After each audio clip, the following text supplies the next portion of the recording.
তোমা ছাড়া রে আমার হাজবেন্ডের গার্লফ্রেন্ড একদিন ওদের কথা আমি লুকিয়ে লুকিয়ে শুনে ফেলেছিলাম।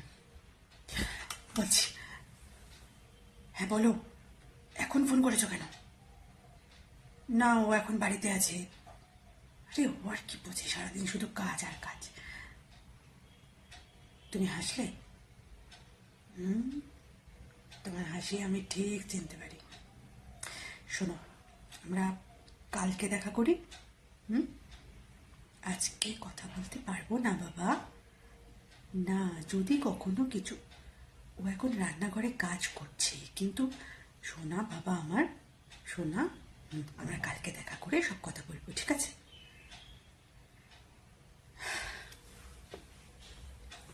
আমি রান্নাঘরে কাজ করছিলাম, সারাদিন তো ঘরটা পরিষ্কার করি। আসলে ও নোংরা ঘরে, ওর নাকি প্রচণ্ড প্রবলেম হয়। ও সারাদিন আমাকে আমাকে বলেছে যে সমস্ত কিছু ঘর কোনা ঘুপচি একদম পরিষ্কার করে রাখতে হবে। ঘর পরিষ্কার থাকলেই হবে, মন পরিষ্কার রাখার দরকার নেই। যত নোংরা সব ঘরে, মন। সেদিন আমি ওই গ্যাস ট্যাসগুলো, রান্নাঘরের টেবিলগুলো পরিষ্কার করছিলাম। একটা মগের মধ্যে একটু ডিটারজেন্ট নিয়ে সেটাকে গুলিয়ে নিয়ে ন্যাকড়া দিয়ে ওর মধ্যে ভিজিয়ে ভিজিয়ে গ্যাস ট্যাসগুলো মুছছিলাম। মুছতে মুছতে হঠাৎ করে শুনি যে ফিসফিস করছে। আমি মানে আমি কিন্তু শুনতে চাইনি, কিন্তু হাজার হলেও হাসবেন তো। ওই মগটার মধ্যে হাতটা ডুবিয়ে চুপ করে দাঁড়িয়েছিলাম।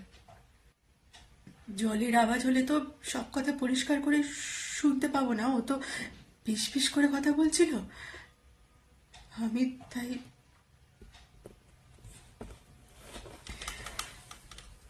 তখন আমার পেটে বাচ্চা, আমি প্রেগনেন্ট। আমি তখন জানতাম যে কেউ একজন আছে, মানে কেউ একজন আছে যে শুধু আমার, সে অন্তত আর ভাগাভাগি হয়ে যাবে না। আমি পেটের ভিতর হাত দিয়ে ফিল করতাম, ও হাত পা ছুটতো, কখনো কখনো একটা পা দিয়ে লাথি মারতো। আমি বুঝতে পারতাম, আমার মনে মনে হতো ও আমার পেটের ভিতর থেকে আমাকে, আমার হাতের ছোঁয়া পেয়ে আমাকে মা বলে ডাকছে। আমি শুধু অপেক্ষা করতাম যে কবে ও আসবে, এসে সারাদিন আমার গলাটা জড়িয়ে ধরে বসে থাকবে। তারপর তো সেই দিনটা এলো, একটা সাদা কাপড়ে ঢাকা টেবিল, ডাক্তারদের লাইট অফ করার পরে আমি বুঝতে পেরেছিলাম যে কোনো বাচ্চার কান্না তো আমি শুনতে পাইনি। তারপর ডাক্তাররা বলল মরা বাচ্চা, কিন্তু আমি জানি মরা বাচ্চা নয়, ও আসলে আসতে চায়নি আমাদের এই বাড়িতে। এসে কি করবে?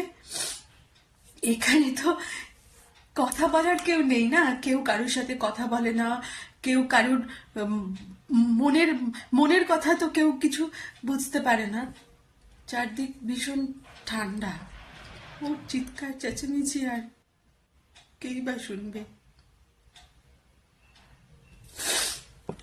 আমার এখন আর কারোর কাছেই কোনো এক্সপেকটেশন নেই, কেউ নেই তো। এখন 4:30 বাজে, একটু আগেই আমি খেলাম। আসলে কেউ তো একটু জিজ্ঞেসও করে না যে আমি খেয়েছি কিনা। ও আগে করতো, কিন্তু এখন আসলে আমি তো কিছু দিতে পারিনি না, কেনই বা। কিন্তু খিদে পায় তো, সারা দিন ধরে তো না খেয়ে খিদে পায়, তাই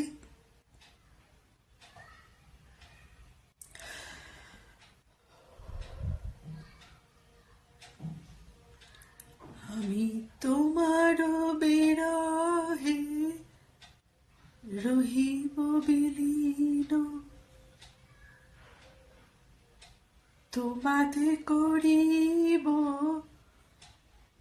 বাস, দীর্ঘ দিবস দীর্ঘ রজনী, দীর্ঘ বরষ মা।